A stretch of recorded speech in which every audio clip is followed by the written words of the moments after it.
एक गांव और उस गांव में बना हुआ एक बाहर की तरफ डैम था और उसी डैम के रास्ते से लोग गुजर कर जाया करते थे। लोग निकला करते थे उसी रास्ते से बाहर जाने के लिए, गांव से बाहर जाने के लिए।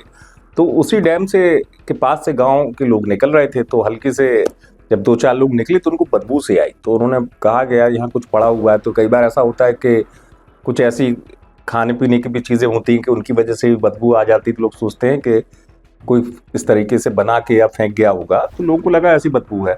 दूसरे दिन भी गांव के लोग निकलते हैं उसी रास्ते से, और उसी रास्ते पर अब बदबू जो है उसका लेवल बढ़ चुका था, बहुत तेज बदबू आ रही थी।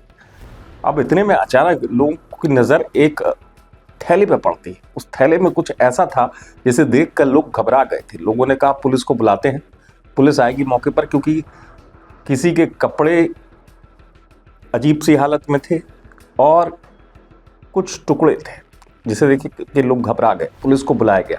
मैं कहानी सुना रहा हूँ आज आपको, छत्तीसगढ़ की ये कहानी, 2024 का ये वाकया है।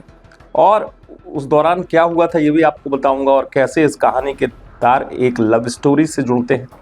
तो पहले तो ये बताऊं आपको कि पुलिस आती है मौके पर। पुलिस देखती है कि ये थैले के आसपास जो सामान पड़ा हुआ है कौन हो सकता है, क्योंकि पुलिस भी देखकर एकदम से घबरा गई थी। क्योंकि वहाँ पर जब पुलिस ने सर्च किया आसपास, तो कुछ शरीर के हिस्से जो हैं ऐसे पड़े हुए थे।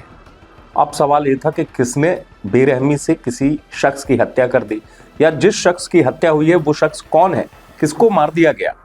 तो पुलिस आसपास खोजबीन शुरू करती है कि उसकी आइडेंटिटी पहले देखी जाती है कि कौन है वो, कैसे पहचाना जाए उसको। तो कुछ मिलता ही नहीं इस तरीके से, क्योंकि इतने टुकड़ों में बांट दिया गया था, हिस्से कर दिए गए थे कि समझ में नहीं आता। तभी अचानक एक सिपाही सर्च कर रहा होता है तो उसको एक आई कार्ड दिख जाता है। उस आई कार्ड में उस शख्स का नाम था, साथ ही साथ एक टिकट दिखता है प्लेन का, जिससे ये पता चलता है कि वो शख्स दिल्ली से फ्लाइट लेकर छत्तीसगढ़ के रायपुर में उतरा था। इतना तक पुलिस को क्लियर हो गया था। अब पुलिस यहाँ से उस शख्स का जब नाम देखती है तो उसके कार्ड में उसके होम टाउन का एड्रेस मिल जाता है, जो कि छत्तीसगढ़ की राजधानी रायपुर का होता है। और पुलिस वहाँ फ़ोन करती है और पता चलता है, उसके भाई से बात होती है, तो भाई को मौके पर बुलाया जाता है। ये गांव दूर था वहाँ से, गोपालपुरा, और इसके आसपास जो चौकी थी वो थी चेतमा चौकी। तो पुलिस बुलाती है उसके भाई को, और भाई अपने जो निशान देखता है, कपड़े की कुछ चीज़ें और आई कार्ड, वो कहता है कि ये मेरे भाई वसीम से जुड़े हुए। वसीम नाम था उस शख्स का। तो पुलिस के लिए ये क्लियर होता है कि इस शख्स को जिसको मारा गया उसका नाम वसीम है। अब पुलिस उसके भाई से पूछताछ करती है कि ये कैसे, मतलब यहाँ इस गांव में कैसे पहुंच गया, अगर रायपुर का रहने वाला था इतने इंटीरियर में कैसे पहुंच गया। तो वो पुलिस के सामने बताता है कि ये तो 2.5 साल पहले सऊदी चला गया था और इसकी नौकरी लग गई थी, ये तो घर भी नहीं आया 2.5 साल से, और यहाँ कैसे पहुंच गया ये हमको भी समझ में नहीं आ रहा है, और आप लोग पता करिए। तो पुलिस अब जो होता है, पुलिस के पास तरीका, वो कॉल डिटेल्स होता है, सीडीआर, और पुलिस तमाम तरीके से लिंक्स निकालने की कोशिश करती है कि शख्स की किससे बात हुई, कौन इसका दोस्त है, और यहाँ इस गांव में आने का कनेक्शन क्या है।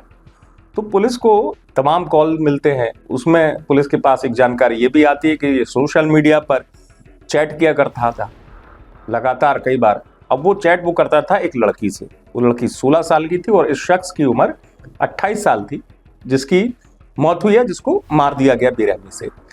अब पुलिस उस लड़की की खोजबीन में लग जाती। पता चलता है कि इसी के पास बिल्कुल लगा हुआ गांव है, वहाँ वो रहती है। पुलिस पहुंच जाती है माँ बाप के पास, कहते लड़की कहाँ है।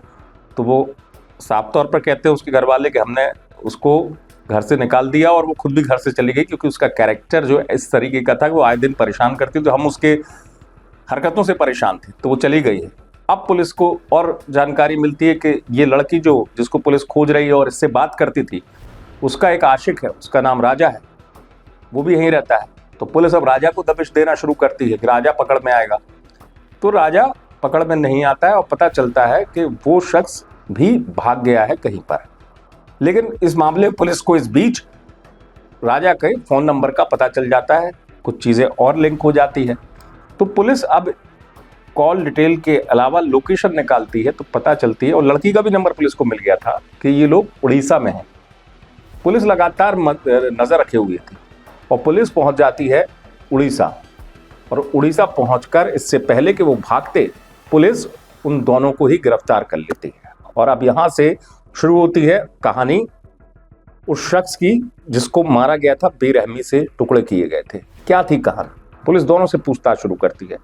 लड़की साफ तौर पर इनकार कर देती कि उसकी बात ही नहीं होती किस तरीके से। लड़का कहता कि मेरी तो गर्लफ्रेंड है ये, हम तो मतलब हाँ इतना ज़रूर है कि इस शख्स को मैं जानता हूँ, इसका नाम मैंने सुना था। लेकिन लड़की भी कह देती है इसी बीच में कि हाँ, जब पुलिस दबिश देती है और तरीके से पूछती है तो लड़की कहती है हाँ मैं जानती हूँ, मेरा सोशल मीडिया पे दोस्ती थी और कुछ नहीं था इसके अलावा। जब पुलिस लगातार सख्ती से पूछताछ करती है तब लड़की कहानी जो बताती है वो काफ़ी हैरान करने वाली थी।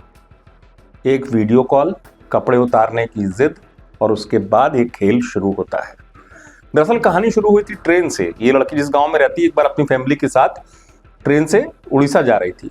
उसी ट्रेन में ये लड़का जिसको मारा गया उससे उसकी मुलाकात हुई थी और उसने अपना इंस्टाग्राम अकाउंट दे दिया था, सोशल मीडिया वाला, और ये भी कहा था कि तुम इसमें मुझसे चैट कर सकते हो। चैट शुरू हो गई और चैट शुरू होने के बाद कुछ लोगों का खबर पुलिस के पास ये भी जानकारी आई, जब खुलासा होता गया धीरे धीरे, कि उस लड़के को जो दुबई चला गया था आदत पड़ गई इस लड़की से बात करने की बहुत ज़्यादा। पहले तो दोस्ती हुई, दोस्ती के बाद इश्क हो गया, इश्क के बाद फिर वीडियो कॉल में ऐसा कुछ होने लगा कि वो अपने तन से कपड़ों को जुदा कर देती और वो लड़का बार बार उसको देखना चाहता वीडियो कॉल में। तो बात करते करते पता चला कि उस लड़के ने कहा कि मैं तुम्हें अब सामने देखना चाहता हूँ, ऐसे तो फ़ोन पे कई बार देख लिया तुम्हें। लड़की ने लड़के को बुलाया। अब आप सोचिए, लड़का लगभग 5000 किलोमीटर पहले दुबई से दिल्ली आया, फिर दिल्ली से फ्लाइट लेके छत्तीसगढ़ के इस इलाके में गया। तो आप अंदाजा लगाइए, लगभग 5000 किलोमीटर का सफ़र करके वो पहुंचा जहां वो लड़की रहती थी, उसके पास के स्टेशन में। और यही लड़की अपने आशिक के साथ पहुंचती है और उसका परिचय कराती है कि ये मेरा भाई है और तुम चूंकि आए हो इसलिए हम तुम्हें लेने आए हैं। ये दोनों की प्लानिंग थी। फिर उसको घर ले जाते हैं। घर ले जाकर बढ़िया सत्कार होता है उसका, लेकिन फिर एकदम से जो लड़की का आशिक था उस पर वार करता है और कहता है कि जितने पैसे तुम्हारे अब अकाउंट में है, क्योंकि कई बार लड़की पैसे पहले भी ले चुकी थी, सारे पैसे हमको चाहिए, एक बार में चाहिए पैसे, अगर नहीं दोगे तो तुम्हारा काम तमाम हो जाएगा। फिर इन लोगों ने प्लानिंग बनाई थी और यही वजह है कि प्लानिंग बनाने के बाद जब उस शख्स ने नहीं मानी इनकी बात, तो उसको बुरी तरह मार दिया और प्लान करके उसी डैम के पास ले गए। लेकिन इत्तेफाक से उस दिन पुलिस की चेकिंग थी, पुलिस की गाड़ी निकल रही थी, हालांकि पुलिस ने नहीं पूछा, इन्होंने अपने आईडी को ड्रॉप कर दिया, वापस आए। अगले दिन भी घबराहट थी और ऐसे टुकड़ों में, कुछ बैग में और कुछ इस तरीके से, कुछ डैम में, इस तरीके से हिस्से को फेंका गया। पुलिस ने जब सख्ती से पूछताछ की तो दोनों ने अपना गुनाह कबूल कर लिया। हालांकि बाद में पुलिस ने इस केस में, चूंकि 2024 का मामला है, पुलिस ने बाद में डीएनए टेस्ट भी कराया ताकि जिस शख्स की पहचान हुई है वो शख्स था या नहीं। इस मामले को पुलिस ने बाद में जांच करा के खुलासा किया। लेकिन हाँ, अपने आप में सोचने वाली बात जरूर है कि सच है, हजारों किलोमीटर दूर बैठकर किसी के एक वीडियो कॉल में इश्क में डूब जाना, और आप समझिए इतना जागरूक होना चाहिए, और कोई एक बार बुलाए और भागकर पहुंच जाना। इसलिए कहते हैं कि रिश्ते बनाने से पहले 100 बार सोचिए और रिश्ते बनने के बाद 1000 बार सोचिए और किसी भी फैसले से पहले 10,000 बार सोचिए। यही वजह है कि उस शख्स से वो गलती हो गई जिसका फायदा उस लड़की ने उठाया। हालांकि बाद में पुलिस ने मामले का खुलासा किया। आप देखते रहे वीके न्यूज़। वीके न्यूज़, राष्ट्र के नाम।